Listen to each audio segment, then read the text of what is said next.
Hello friends, welcome to our channel maths universe 28। और आज हम डिस्कशन करने जा रहे हैं यूजुअल टोपोलॉजी के बारे में। ओके, ये एक स्पेशल टाइप ऑफ टोपोलॉजी है जो कि रियल नंबर्स पर डिफाइन की जाती है। पिछले कुछ वीडियो लेक्चर्स में हमने डिस्कशन कर ली थी टोपोलॉजी की definition, examples, discrete and indiscrete topology and cofinite and co-countable topologies. यदि आप उन वीडियो लेक्चर को देखना चाहते हैं तो हम आई टैब पर उसका लिंक दे रहे हैं, आप वहां से जाकर देख सकते हैं। ओके, तो चलिए वीडियो स्टार्ट करते हैं with usual topology. What is usual topology? Okay, usual topology क्या है? Usual topology, this is a definition that x is equal to set of real numbers. यहाँ पर हमने जो सेट है वो रियल नंबर्स का लिया है। The set of real numbers define you. यहाँ पर हमने एक कलेक्शन डिफाइन की जिसमें हमने फाइव लिया और रियल नंबर्स के ऐसे सबसेट लिए for each x belongs to A. यदि हम उस ए में से कोई भी एलिमेंट एक्स लें तो हमारे पास एक ओपन इंटरवल ए भी ऐसा एग्जिस्ट करे सच दैट जो एक्स है उस ओपन इंटरवल में हो and this is a subset of A. आप इस डायग्राम के थ्रू भी समझ सकते हैं। जैसे ये हमारा एक सेट है रियल नंबर्स का, इसमें फाइव आ रहा है, ये फाइव आ रहा है और ए कोई सबसेट है जिसमें कैसा सीन है कि x है जो ए बी में आए, x belongs to open interval A B. कहने का मतलब ये कोई ओपन इंटरवल है और x यहाँ पर आ रहा है। ओके, और ये सब सारा कुछ कहाँ है? x belongs to A B and subset of A, और ये a का सबसेट है। ओके, आप इस डायग्राम से इसको इजीली समझ सकते हैं। जैसे यहाँ पर लिखा हुआ है in other words U be the collection of all those subsets A of R such that either या तो ए फाइव हो जा, यदि फाइव नहीं है, खाली नहीं है, तो हमारे पास x a में से होगा।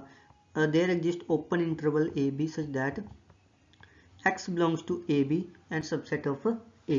Okay, this is a condition. X is a subset of A. Okay. Now then U is the topology on R known as usual topology. इसी को हम बोलते हैं usual topology on R and RU this is the known as the usual topological space. Okay, यदि हम किसी set पर topology define कर दे तो हम उसको बोलते हैं टोपोलॉजिकल स्पेस। तो ये थी हमारे पास डेफिनेशन ऑफ यूजुअल टोपोलॉजी की। तो चलिए अब इसका देखते हैं प्रूफ। प्रूफ में हम क्या करेंगे? प्रूफ में हम करेंगे कि ये टोपोलॉजी की चारों प्रॉपर्टीज को सेटिस्फाई कर रहा है। तो सबसे पहली प्रॉपर्टी है कि five belongs to U by definition, क्योंकि फाइव हमने इस सेट में कलेक्शन में पहले ही लिया हुआ है तो फाइव इसमें होगा डेफिनेशन के द्वारा। यदि हम x belongs to real numbers में से कोई x लें भी any point, then there exist open interval, तो हम वहां पर x minus one x plus one इस तरह का कोई ओपन इंटरवल ढूंढ सकते हैं सच दैट x जो है x minus one x plus one में लाई करेगा यो, और ये रियल नंबर का सबसेट तो है ही, जैसे इस लाइन में आप देख सकते हैं। सो r बिलोंग्स टू u, तो r भी इस कलेक्शन u में होगा। नाउ थर्ड प्रॉपर्टी क्या कहती है हमें? थर्ड प्रॉपर्टी कहती है कि arbitrary union of this type of elements is in U also. So how can we prove? Like हमने एक A अल्फा हमने ले लिए एक collection, this is A alpha, alpha belongs to index set B any members of U। ठीक है, कोई भी मेंबर्स का सेट ले लिया तो हम यदि इसकी यूनियन ले, यदि ये फाइव आ जाए तो कुछ भी हमें करने की जरूरत नहीं, तो ये ऑब्वियस सी बात है, तो इसमें U में आएगी। और यदि ये फाइव नहीं है, यदि ये फाइव नहीं है तो हम कोई मेंबर x कोई एलिमेंट लेंगे u, alpha belongs to index set A alpha भी यानी पॉइंट, कोई भी पॉइंट लेंगे और x belongs to at least one A alpha. तो x कम से कम एटलीस्ट वन ए अल्फा में से तो होगा। लेट मान लीजिए x belongs to A beta, जो हमने चूज किया है ये ए बीटा, हमने कोई भी मेंबर चूज कर लिया। Okay, this is A beta for some beta belongs to index set. अब बात है कि यदि ए बीटा यू में हुआ तो हमारे पास एक ओपन इंटरवल ए भी होगा सच दैट जो डेफिनेशन है वो सेटिस्फाई करेगी। दिस डेफिनेशन सेटिस्फाई करेगी। ओके, ऑल्सो हमें पता है क्योंकि ये यूनियन में से ही हमने ए बीटा लिया है, तो ए बीटा ऑब्वियस सी बात है कि ये सबसेट होगा union of alpha belongs to this index set A alpha. So हम कह सकते हैं कि x बिलोंग्स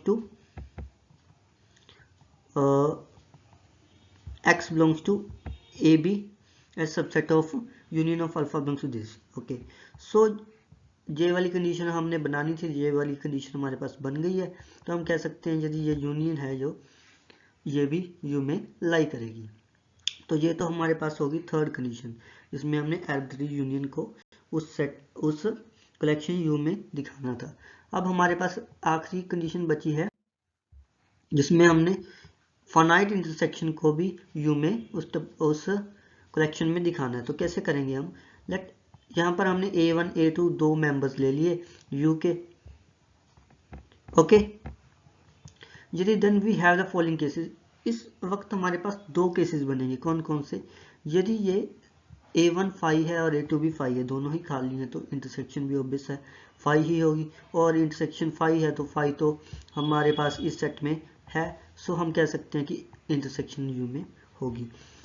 केस सेकंड क्या बनेगा? यदि A1 not is equal to phi, A1 phi नहीं है एंड A2 भी फाई नहीं है, then we have the following two sub cases.